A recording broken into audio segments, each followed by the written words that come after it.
આજ મામલે સંવાદદાતા ધોરાજીથી મુનાફ બકાલી અમારી સાથે જોડાયા છે। મુનાફ, આપને પૂછવા માંગીશું કે આ આખું ષડયંત્ર જે થઈ રહ્યું છે આમાં કોઈ આખી ગેંગ છે કે પછી આ કોઈ સ્થાનિક લોકલ ઠગ છે?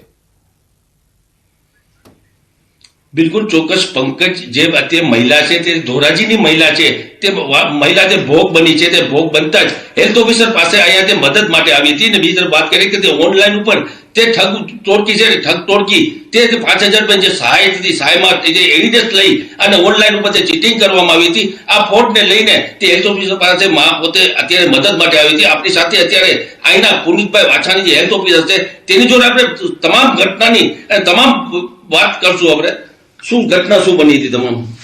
રવિવારે 2 વાગ્યાની આસપાસ એક જે અમારા ગામના જે નાગરિક છે એમને ફોન આવેલો કે હું આરોગ્ય ખાતામાંથી બોલું છું રાજકોટથી, અને તમારી જે પેન્ડિંગ સહાય છે એ હું અપ્રૂવ કરાવી દઈશ જો તમે મારા ઇન્સ્ટ્રક્શન ફોલો કરશો તો।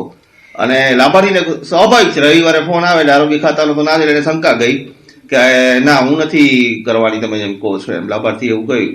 ત્યારબાદ આશા અને આંગણવાડીને ફોન કર્યો કોન્ફરન્સમાં, અને આશા અને આંગણવાડીને પણ એવું કીધું કે હું રાજકોટથી અધિકારી બોલું છું, આપણી પેન્ડિંગ સહાય છે। તો આશાને ખ્યાલ હોય કે હા ભાઈ આ પેન્ડિંગ છે, આમની આંગણવાડી વર્કરને ખ્યાલ હોય કે આપણી સહાય પેન્ડિંગ છે, તો કે હું તાત્કાલિક અપ્રૂવ, હું તમારી પાસે કોઈ પણ આધાર કાર્ડ કે હું માગીશ નહીં, તમારે ખાલી ઇન્સ્ટ્રક્શન ફોલો કરવાની।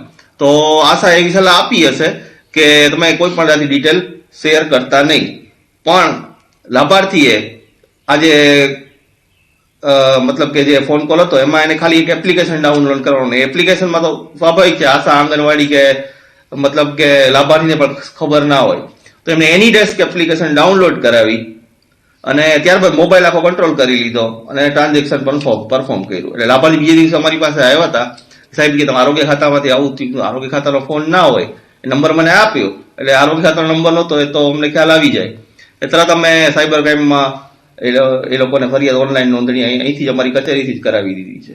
આવી મહિલાઓ કેટલી ભોગ બની છે? ના, આ પ્રથમ કિસ્સો છે અમારા ધોરાજી તાલુકામાં પ્રથમ કિસ્સો। આ લોકો ટોળકી છે, આ લોકો આવી રીતે ઓનલાઈન એડજસ્ટ કરીને કરતા હોય, એના માટે અત્યારે તમે જે તમારી પાસે મદદ લેવા આવ્યા હતા, શું તમે એને ગુનો દાખલ કરાવ્યો? શું અમે સાયબર ક્રાઇમની જે વેબસાઇટ હોય, કારણ કે આ પોલીસ સ્ટેશને ફરિયાદ નથી લેતા, અમે પેલા પોલીસ સ્ટેશને ગયા તો સાયબર ક્રાઇમ ઓનલાઈન ફરિયાદ દાખલ કરો, એટલે અમે લાભાર્થીને તો જનરલ ઇંગ્લિશ ને બધું ફાવતું ના હોય એટલે અમે તરત ઇંગ્લિશમાં આખી એપ્લિકેશન એમની જે FIR છે એ રજીસ્ટર કરાવી દીધી। પંકજ, હાલ તો મહિલા જે પીડિત મહિલા છે તેને હાલ તો સાયબર ક્રાઇમમાં ગુનો દાખલ કર્યો। બીજી વાત કરીએ કે જે અત્યારે જે આ ટોળકી છે એ ટોળકીને જે કાયદેસર જે પોલીસ દ્વારા લાલાક કરવામાં આવે કે આ વારંવાર